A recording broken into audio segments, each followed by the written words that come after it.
For most of human history, the open ocean existed as a fluid, untamed expanse. It was a physical reality that lacked mathematical boundaries or any form of jurisdictional enclosure. In the late 15th century, that isolation ended as the maritime empires of Spain and Portugal pushed rapidly into the Atlantic, reaching inhabited landmasses that their maps couldn't account for. These encounters created a legal vacuum. European monarchs had no established precedent for claiming ownership over entire continents they had never seen, and whose inhabitants owed them no allegiance. To secure these territories against rival crowns, they needed a mechanism of control that functioned without immediate physical occupation. They needed a way to claim the world through the law before they could seize it with the sword. That specific mechanism of control was carefully engineered in the spring of 1493, hidden deep within the stone chambers of the Vatican. Pope Alexander VI operated here as a geopolitical architect. He began drafting a document that would become the legal blueprint for modern empire and private global ownership. His objective was to establish a framework that granted the Spanish crown total dominion over half the planet, all remotely from a desk in Rome.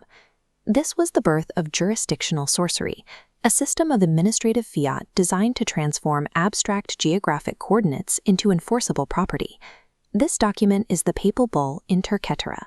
Here, Alexander VI asserted the power of a cosmic surveyor. With a rhythmic dip of the pen, he drew an arbitrary line through the Atlantic, slicing the world into private ecclesiastical estates. The decree granted everything west of that line to Spain.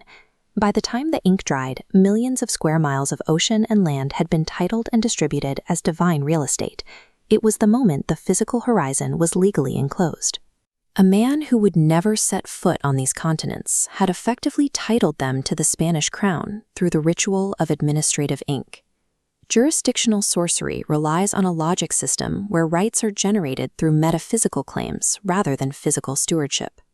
The primary tool was the doctrine of discovery, declaring lands inhabited by non-Christians as terra nullius, legally vacant.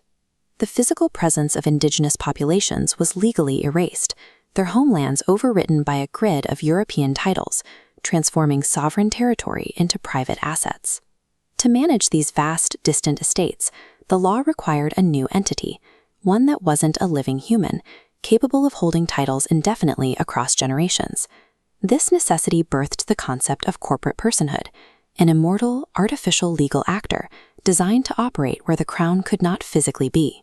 By combining these tools, the Vatican successfully reduced the living reality of entire continents into a hyper-regulated global property regime.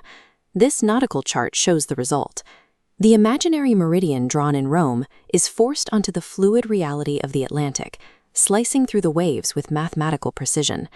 As this line evolved into the Treaty of Tordesillas, the abstract boundary began to dictate the movement of ships and the placement of colonies. To make an invisible meridian real, the empires had to project power across the open sea.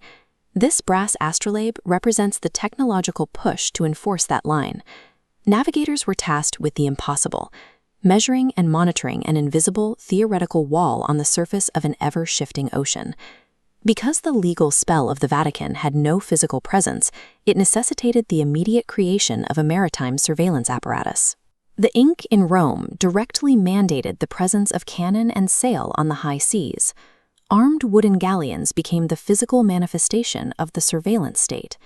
Their primary role was to patrol the invisible boundaries dictated by the Borgia Bull.